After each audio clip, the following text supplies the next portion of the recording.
नमस्कार दोस्तों, स्वागत है आपका UK education universe YouTube channel पे। दोस्तों, इस बीच कुछ वीडियोज़ हमारी नहीं आ पाई थी, किसी कारणवश मैं बिज़ी होने के कारण नहीं बना पाया था। फिर से हम कंटिन्यू कर रहे हैं राजपाल सिंह सीरीज़ के उन सभी चैप्टर्स को जो हमारे छूट चुके हैं या फिर छूट गए थे। तो प्रयास करेंगे कि आने वाले कुछ समय में आप लोगों को राजपाल सिंह थ्योरी सीरीज़ के सभी चैप्टर उपलब्ध हो जाएंगे। यानी कि खासकर उत्तराखंड पुलिस दरोगा वाले जो अभ्यर्थी हैं, उन अभ्यर्थियों के लिए जितने भी हमारे चैप्टर हैं राजपाल सिंह सीरीज़ से संबंधित, वो सभी चैप्टर देखने को मिलेंगे।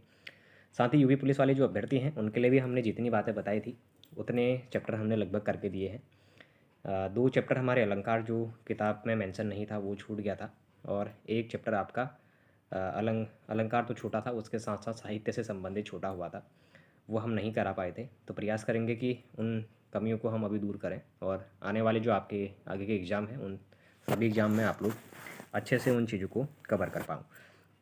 तो दोस्तों, आज हम बात करने वाले हैं पत्र लेखन संक्षेपण एवं पल्लवन, या एक संक्षिप्त जो परिचय है उसके बारे में हम बात करने वाले हैं। यानी कि औपचारिक पत्र क्या होते हैं, अनौपचारिक पत्र क्या होते हैं, कार्यालयीय पत्र क्या होते हैं, व्यापारिक पत्र क्या होते हैं, उन सभी चीज़ों पर हम आज बात करेंगे कि उनको लिखने का तरीका क्या होता है, उनको लिखने के लिए हम इन चीज़ों का प्रयोग करते हैं, और उनका जो लिखने का जो वो होती हैं प्रकार होते हैं, या फिर उनकी जो विशेषताएँ होती हैं, किस तरीके से उनको हम अच्छे प्रकार से लिख सकते हैं, या फिर एक सरल भाषा में किस तरीके से हम उनको लिखेंगे, उन सभी चीज़ों के बारे में हम बात करने वाले हैं।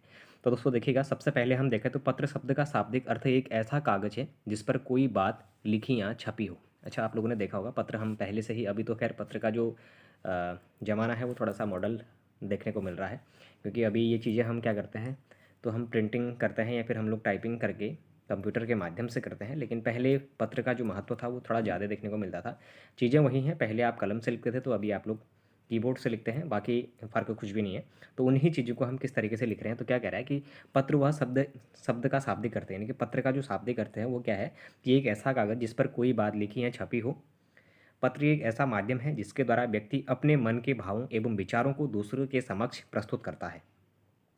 पत्र को अभिव्यक्ति का एक सशक्त माध्यम भी कहा जाता है। अपने सगे संबंधियों अथवा मित्रों की कुशलता जानने तथा उनकी कुशलता का समाचार देने के लिए एक अन्य वाक्यों के लिए भी पत्र का एक साधन के रूप में कार्य करता है। अच्छा, 19वीं एवं 20वीं शताब्दी में पत्र ही दो व्यक्तियों के मध्य संचार का एक विश्वसनीय साधन हुआ करता था, किंतु वर्तमान समय में टेलीफोन, मोबाइल एवं संचार के अन्य माध्यमों से हम अपने सगे संबंधियों अथवा मित्रों की कुशलता जान लेते हैं। किंतु इन अत्याधुनिक साधनों के बावजूद भी पत्रों का अपना अलग महत्व है। अच्छा दोस्तों, अगर अभी के समय पे देखें तो थोड़ा-सा मैंने आपको कहा था कि मॉडर्न जो हमारा अभी चल रहा है, अगर उसमें देखें जो आधुनिकता है, आधुनिकता में आप लोग फ़ोन माध्यम से, टेलीफ़ोन के माध्यम से, टेलीविज़न्स के माध्यम से आप लोग उन चीज़ों को देख सकते हैं, सुन सकते हैं। लेकिन इससे पूर्व की जो 19वीं और 20वीं शताब्दी की जो आपको बातें बताई गई हैं, उनमें केवल आपके पास साधन पत्र से आपका जो संचार चलता था उसके रूप में देखने को मिलता था। तो वही चीज़ है कि जो पत्र है, पत्र का अर्थ ही आपका क्या होता है, किसी कागज़ पर लिखी या फिर छपी गई जो बातें होती हैं उन्हीं को पत्र कहा जाता है। और इस माध्यम में आपके जो विचारों के एक दूसरे के प्रति जो प्रस्तुति होती है उसका आदान प्रदान करने को ही हम क्या बोलते थे, पत्र लेखन के रूप में जानते थे। अच्छा दोस्तों, अगर बात करें एक अच्छे पत्र की जो विशेषता है वो हमारी क्या कहलाती है, तो देखिएगा, पत्र लेखन एक कला है जो दो व्यक्तियों के मध्य होता है। एक अच्छे पर निम्नलिखित विशेषताएं होती हैं। अच्छा दोस्तों, अब पत्र अच्छा है या बुरा है उस पर भी टिप्पणी करी जा रही है, तो क्या करें कि पत्र लेखन एक कला है, कहता है, जो दो व्यक्तियों के मध्य क्या है होता है। एक अच्छे पत्र की निम्नलिखित विशेषताएं। अच्छा, उसमें क्या क्या विशेषताएं होती हैं। अच्छा दोस्तों, आप लोग सोच रहे होंगे कि विशेषताओं से हमें क्या तात्पर्य मिलता है। तो सबसे बड़ी बात, इसको ध्यान रखिएगा, जो हमारी विशेषताएं हैं ये पूछी जाती हैं एग्जाम्स में। तो एक अच्छे पत्र की विशेषता क्या कहलाती है, इस तरीके से क्वेश्चन आता है। तो देखिएगा क्या कह रहा है कि पत्र की भाषा सरल, सहज और बोलचाल की होनी चाहिए जिसे आसानी से समझा जा सके। दूसरा कहता है कि पत्र में व्यावचारिकता, स्पष्टता का होना आवश्यक है। इसमें कहीं भी पांडित्य प्रदर्शन अथवा गोपनीयता का प्रदर्शन नहीं करना चाहिए। पत्र बनावटी नहीं लगना चाहिए। और तीसरा जो आपका है वो पॉइंट क्या है आपका, पत्र अधिक लंबा नहीं होना चाहिए। पत्र में कम शब्दों में अधिक बात कहने की प्रवृत्ति होनी चाहिए। पत्र में एक ही बात को बार बार दोहराने की प्रवृत्ति से बचना चाहिए। विचारों की अभिव्यक्ति में क्रमबद्धता का होना चाहिए। यही आपके क्या होंगे, पत्र के विशेषताएं होंगी। अच्छा, चौथी अगर विशेषता को देखें तो क्या कह रहा है, पत्र को प्रभावान्वित प्रभावपूर्ण बनाने के लिए आवश्यक है कि उसमें विनम्रता, सहजता, शिष्टता एवं सरलता के गुण विद्यमान हो। और जो पांचवा आपका है वो पत्र साफ सुथरा तथा लिखावट सुंदर एवं स्पष्ट हो। पत्र लिखते समय उसके प्रारूप का विशेष ध्यान दें। विरामादि चिन्हों का प्रयोग उचित स्थान पर करें। पंक्तियों के बीच में पर्याप्त स्थान छोड़ा जाए एवं पत्र में शीर्षक, दिनांक, अभिवादन आदि का प्रयोग उचित स्थान पर करना चाहिए। ये तो आपकी क्या होगी दोस्तों, पत्र की विशेषताएं होगी। अच्छा, उसके बाद अगर पत्र के प्रकार पढ़ें तो कौन कौन से प्रकार हैं। तो दोस्तों पत्र के जो प्रकार हैं वो आपके दो ही प्रकार होते हैं पत्र के। एक तो आपका क्या होता है, औपचारिक पत्र होता है यानी कि फॉर्मल लेटर होता है, और एक आपका अनौपचारिक पत्र होता है जो आपका इनफॉर्मल लेटर में होता है। अच्छा दोस्तों, इसमें अब हमें समझने की ये आवश्यकता है कि पत्र के प्रकार यदि अगर आपसे कभी पूछे जाते हैं तो आप लोगों ने पत्र के प्रकार तो बहुत सारे हैं, जैसे सरकारी है या फिर अर्ध सरकारी है, व्यापारिक है, तो उसको नहीं समझना है। पत्र के दो ही प्रकार हैं, वो आपके एक तो औपचारिक है। अब औपचारिक के अंदर कौन से आपके पत्र आने हैं और अनौपचारिक के अंदर कौन से पत्र आने हैं आपके, उसके बारे में हम आगे बात करेंगे। तो देखिएगा क्या कह रहा है कि औपचारिक पत्र यानी कि औपचारिक पत्र उन्हें लिखा जाता है जिनसे हमारा कोई निजी या पारिवारिक संबंध ना हो। औपचारिक पत्र उसी को लिखेंगे ना, यानी जैसे कि हम कार्यालय पत्र लिखते हैं तो उसका एक से हम दूसरे को उसको कन्वर्ट करते हैं, तो औपचारिक पत्र उन्हें ही लिखे जाएंगे जिनसे हमारा कोई निजी पारिवारिक संबंध ना हो। और औपचारिक पत्रों में कई तरह के पत्र आते हैं, जैसे हमारे कौन से विद्यालय के जैसे प्रधानाचार्य को हम लिखते हैं, क्या उनसे हमारा कोई अपना आपसी निजी कोई संबंध है, नहीं है ना। तो विद्यालय के जो प्रधानाचार्य हैं उसके लिए भी हम औपचारिक पत्र का प्रयोग करेंगे। प्रशासनिक जो पदाधिकारी हैं उनके लिए भी हम औपचारिक पत्र का प्रयोग करेंगे। व्यापारी, संपादक, समाचार पत्र के जो संपादक हैं उनके, फिर पुस्तक जो विक्रेता हैं उनके लिए भी हम किस पत्र का प्रयोग करेंगे, तो ये हमारे औपचारिक पत्र के रूप में देखने को मिलते हैं। अगर फिर बात करेंगे आगे तो देखिएगा, सुगमता से या फिर सुगमता के लिए औपचारिक पत्रों को निम्नलिखित वर्गों में बांटा जाता है। अच्छा दोस्तों, आपकी औपचारिक पत्रकारिता है उसको कितने भागों में अगर बांट रहा है तो देखिएगा, सुगमता के लिए एक तो हमने कार्यालयीय पत्र में बांटा यानी कि जिसको हम ऑफिस लेटर कहते हैं। दूसरा हमने संपादकीय लेटर में यानी कि हमारा जो क्या हो गया, एडिटोरियल लेटर के रूप में बांटते हैं। तीसरा आपका क्या हो गया, व्यावसायिक पत्र है जो आपका बिजनेस लेटर के रूप में जाना जाता है। और चौथा जो आपका है वो प्रार्थना पत्र या फिर आवेदन पत्र के रूप में हमारा जाना जाता है, जिसको हम एप्लीकेशन के रूप में भी जानते हैं।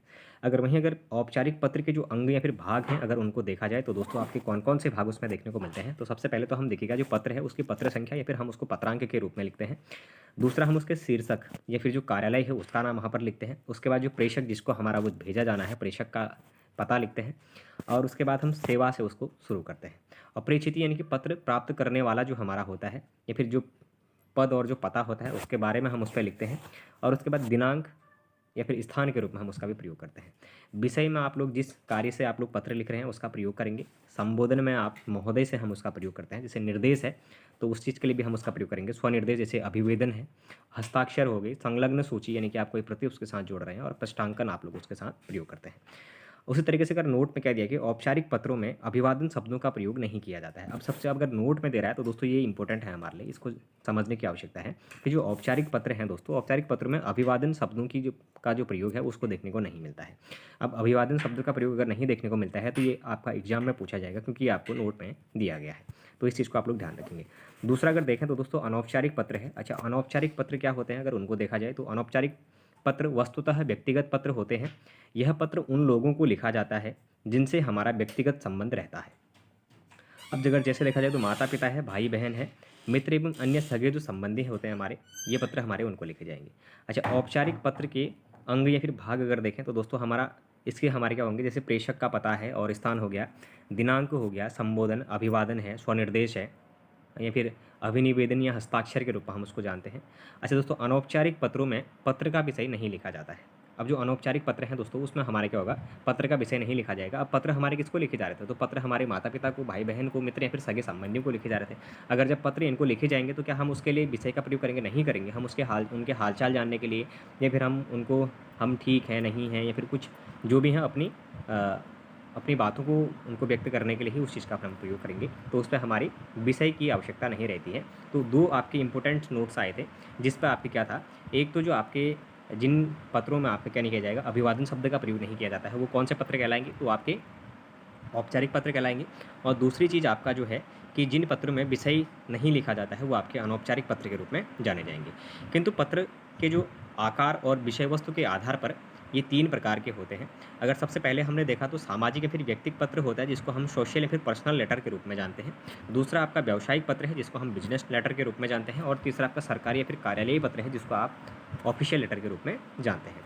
अच्छा दोस्तों, अगर देखा जाए तो क्या कह रहा है कि सरकारी या फिर कार्यालयीय जो पत्र होता है हमारा अनौपचारिक के रूप में, अगर उसको देखा जाए तो क्या कह रहा है कि अंग्रेजी के ऑफिशियल लेटर के हिंदी रूपांतरण को सरकारी पत्र या फिर प्रशासनिक पत्र, शासकीय पत्र या फिर कार्यालयीय पत्र आदि नाम से जाना जाता है। अगर ऐसे में अगर दोस्तों हम अगर लिखेंगे तो क्या कहता है कि ऐसे पत्र जो केंद्र और राज्य सरकारों के मध्य, सरकार और दूतावास के मध्य, एक कार्यालय से दूसरे कार्यालय के मध्य, एक शासकीय कर्मचारी से दूसरे शासकीय कर्मचारी के मध्य, सरकार और आम आदमी के मध्य कार्यों के संपादन हेतु लिखे जाते हैं, उन्हें सरकारी या फिर कार्यालयीय पत्र के रूप में जाने जाते हैं। अच्छा दोस्तों, किस किस के मध्य लिखे जाएंगे?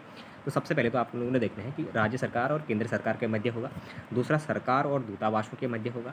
तीसरा कार्यालय से दूसरे कार्यालय के मध्य होगा। उसके बाद आप लोगों ने देखा एक शासकीय कर्मचारी से दूसरे शासकीय कर्मचारी के मध्य होगा। और आम आदमी के मध्य जो शासकीय कार्यों के संपादन हेतु लिखे जाएंगे उन्हीं को हम सरकारी पत्र या फिर कार्यालय पत्र के रूप में जानेंगे। अच्छा, उसके बाद दूसरा अगर पॉइंट देखें तो ये पत्र सदैव औपचारिक शैली में लिखे जाते हैं। यहाँ कार्यालय का आशय किसी सरकारी, अर्ध सरकारी और गैर सरकारी स्वायत्तशासी एवं उन स्थानों से है जहाँ से प्रशासनिक कार्यों का संचालन होता है। ठीक हो गया। अच्छा, उसके बाद देखिएगा सरकारी या शासकीय पत्र के संदर्भ में ध्यान देने योग्य बातें या पत्र की रूपरेखा कैसे होनी चाहिए, तो उसके बारे में अगर हम बात करें तो दोस्तों क्या कह रहा है, समझने की आवश्यकता है। इन पॉइंट्स को देखिएगा। पत्र के सबसे ऊपर बाईं तरफ पत्र संख्या लिखते हैं। उसके बाद तत्पश्चात पत्र प्रेषक, अगर आप लोगों को इससे पहले अगर किसी को अगर पत्र लिखना नहीं आता था तो आप लोग यहाँ से भी उसको सीख सकते हैं। तत्पश्चात पत्र प्रेषक का या कार्यालय का नाम दाईं ओर लिखा जाना चाहिए। तीसरा पॉइंट आपका है। उसके बाद पत्र संख्या के नीचे बाईं ओर से प्रेषक पदाधिकारी का नाम, पदनाम लिखा जाना चाहिए। चौथा पॉइंट आपका है। उसके बाद पत्र में बाईं ओर सेवा में लिखा जाना चाहिए। और पांचवा पॉइंट है। उसके बाद प्रेषिती पत्र प्राप्त करने वाला का पद और पता लिखा जाना चाहिए। उसके बाद छठा जो पॉइंट है, उसके बाद दाईं ओर प्रेषक का स्थान और दिनांक लिखा जाना चाहिए। फिर देखिएगा सातवां जो पॉइंट हमारा बनता है वो क्या कह रहा है, उसके बाद कागज पृष्ठ के मध्य में मूल विषय को, जिस विषय को लेकर पत्र लिखा जा रहा है, संक्षिप्त रूप से लिखा जाना चाहिए। फिर अगर उसके बाद क्या कह रहा है, उसके बाद बाईं ओर संबोधन के रूप में महोदय, महोदया एवं अन्य उचित संबोधन लिखा जाना चाहिए। और नौवां पॉइंट जो आपका है वो संबोधन के बाद मूल पत्र लिखा जाना चाहिए। ध्यान रहे, यदि पूर्व में प्राप्त पत्र के उत्तर में आप पत्र लिख रहे हैं तो पत्र संख्या एवं दिनांक का उल्लेख प्रारंभ में ही कर देना चाहिए। और जो आपका 10वां पॉइंट है, उसके बाद दाईं ओर नीचे स्वनिर्देश, जैसे आपका विश्वासी, भवदीय तथा उसके नीचे हस्ताक्षर होना चाहिए। और जो 11वां पॉइंट आपका है, इसके बाद आवश्यक संलग्नकों की संख्या बाईं ओर लिखा जाना चाहिए। और जो 12वां पॉइंट है, अंत में पृष्ठांकन प्रतिलिपि जहाँ जहाँ प्रेषित किया जाना चाहिए। ये आपके क्या हो गए, जो आपके कार्यालय पत्र हैं या फिर आप जो औपचारिक पत्रों को लिखते हैं उसको लिखने के जो प्रकार हैं उनको दर्शाया गया था। फिर देखिएगा सरकारी पत्रों के जो प्रकार हैं, जैसे आपके हो सकते हैं कि कार्यालय ज्ञापन होगा, अर्ध सरकारी पत्र होगा, अधिसूचना हो सकती है, परिपत्र हो सकता है, कार्यालयीय आदेश हो सकता है, प्रेस विज्ञप्ति हो सकती है, अनुस्मारक, तार लेखन और आपका शासनादेश पत्रों को सरकारी पत्रों के प्रकार के रूप में जाना जाता है। टोटल कितने होंगे दोस्तों? 10 हैं। आपको उन 10 के ही टोटल पे सारे 10 पे ही बात करी जाएगी और किस तरीके से लिखे जाएंगे उसके प्रकार हमने आगे देख लिए हैं। इसके जो प्रकार हैं वो 10 होंगे, तो 10 के 10 मैं आप लोगों को बता चुका हूँ जो हमारे किस रूप में जाने गए थे। कार्यालय ज्ञापन, और दूसरा आपका ज्ञापन के रूप में, तीसरा आपका अर्ध सरकारी, चौथा आपका अधिसूचना, चौथी आपकी परिपत्र, पाँचवां आपका कार्यालय आदेश, छठा आपका है प्रेषित विज्ञप्ति, आठवां आपका है अनुस्मारक, नौवां आपका तार लेखन और 10वां आपका क्या है शासनादेश, यानी कि गवर्नमेंट ऑर्डर के रूप में उसको हम जानते हैं। अच्छा दोस्तों, सबसे पहले अगर हम सरकारी पत्र या फिर प्रारूप पत्र को देखें, यानी कि जो आपका पहला वाला है, तो ये क्या कह रहा है देखिएगा। सबसे पहले ऊपर पे हमारे क्या आ गई पत्र संख्या की, इस तरीके से लिखेंगे वो दिखा रहा है। दूसरा चीज़ जो हम जिसको लिख रहे हैं, जिसके लिए लिख रहे थे, तो भारत सरकार गृह मंत्रालय के लिए। अच्छा, प्रेषक यहाँ पर आ गया अजय कुमार भल्ला, IAS सचिव गृह मंत्रालय। अब हम इनको लिख रहे हैं, जिसको भेज रहे हैं हमने उसका पता लिख दिया है। उसके बाद देखिएगा अब हम शुरू कर रहे हैं, देखिएगा ये बाईं ओर से शुरू करा, सेवा में मुख्य सचिव उत्तर प्रदेश सरकार, लखनऊ नई दिल्ली, दिनांक हमने डाल दी है। विषय अब हमारा आ गया कि प्रयागराज में हुए छात्रों के उपद्रव के संबंध में। अब हम प्रयोग करेंगे, महोदय मुझे आपको यह सूचित करने का निर्देश हुआ कि इसमें हम अन्य बातें जो हम लिखना चाह रहे हैं उसको लिखेंगे। उसके बाद नीचे हम संलग्न सूची, और संलग्न सूची में आपके जो भी होंगे वो आप वहाँ पर डालेंगे। और आपका विश्वासी हस्ताक्षर अजय कुमार भल्ला, सचिव गृह मंत्रालय, भारत सरकार, और संख्या आपकी यहाँ पर डाल दी गई है। और उसी के साथ साथ सूचनार्थ जो प्रतिलिपि है वो आप यहाँ पर प्रेषित करेंगे, जिनकी आप डिटेल यहाँ पर डाल देंगे। अच्छा दोस्तों, दूसरा हमारा कार्यालयीय ज्ञापन है। अच्छा, कार्यालयीय ज्ञापन को हम किस रूप में देखते हैं, देखिएगा। कार्यालयीय ज्ञापन का प्रयोग भारत सरकार एवं राज्य सरकार के विभिन्न मंत्रालयों के मध्य सूचनाओं के आदान प्रदान के लिए किया जाता है। कार्यालय ज्ञापन के संबंध में निम्नलिखित बातों को ध्यान में रखना चाहिए। अच्छा, पहला क्या है, कार्यालय ज्ञापन अन्य पुरुष शैली में लिखा जाना चाहिए। कार्यालय ज्ञापन में अभिवादन जैसे महोदय, महोदया आदि एवं स्वनिर्देश जैसे आपका, विश्वासी, बहुदीय आदि शब्दों का प्रयोग नहीं किया जाता है। कार्यालय पत्रों को ध्यान रखिएगा, ये सबसे पहले तो अन्य पुरुष शैली में लिखी जाएगी। दूसरा, इसमें कार्यालय ज्ञापन में अभिवादन में जैसे महोदय, महोदया है, स्वनिर्देश जैसे आपका, विश्वासी, बहुदीय ऐसे शब्दों का प्रयोग नहीं किया जाता है, आपको बताया जा रहा है। ये आपके एग्जाम में पूछे जाते हैं। तीसरा आपका कहता है कि पत्र की समाप्ति पर उसके दाईं ओर प्रेषक के हस्ताक्षर और पद का उल्लेख किया जाता है। उसके बाद है कार्यालय ज्ञापन प्राप्त करने वाले मंत्रालय का नाम और पता अंत में बाईं ओर प्रेषक के नीचे लिखा जाता है। कार्यालय ज्ञापन का प्रयोग संलग्न और अधीनस्थ कार्यालयों के साथ किया जाता है। अच्छा दोस्तों, ज्ञापन को देखें तो ज्ञापन क्या कहता है, देखिएगा कि कार्यालय ज्ञापन और ज्ञापन की रूपरेखा में कोई विशेष अंतर नहीं होता। इन दोनों पत्रों के मध्य केवल एक अंतर होता है कि कार्यालय ज्ञापन का प्रयोग विभिन्न मंत्रालयों के मध्य किया जाता है, जबकि ज्ञापन किसी एक ही मंत्रालय अथवा विभाग के अंदर किया जाएगा। अच्छा, ज्ञापन जो होगा वो या तो क्या होगा, किसी एक कार्यालय या फिर किसी एक मंत्रालय के अंतर्गत उसका प्रयोग हम लोग करने वाले हैं। संदेश या सूचना के लिए समकक्ष अथवा छोटे अधीनस्थ अधिकारियों या कर्मचारियों को लिखा जाने वाला पत्र हमारा ज्ञापन कहलाता है।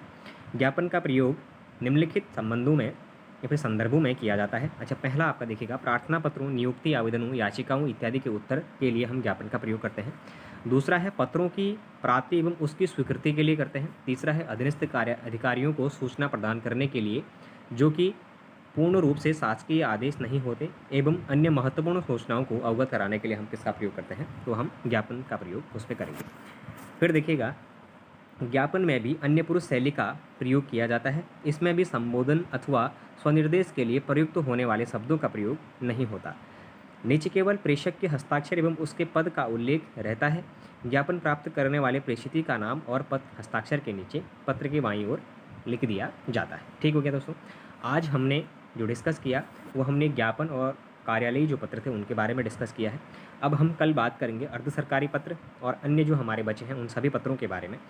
तो दोस्तों, इस बीच हमारी जो सीरीज़ नहीं आ पाई थी उसके लिए मैं माफ़ी चाहूँगा, किसी कारणवश मैं वीडियोज़ नहीं डाल पाया था।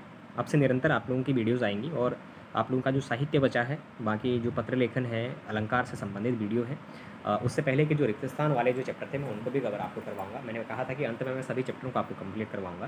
तो दोस्तों, यदि अगर आप लोगों को ये सीरीज़ पसंद आ रही हो तो आप लोग चैनल को जरूर सब्सक्राइब करें, अपने दोस्तों के साथ चैनल को जरूर शेयर करें, बाकी लाइक करें, कमेंट करें और बने रहिएगा UK education universe YouTube channel के साथ। धन्यवाद।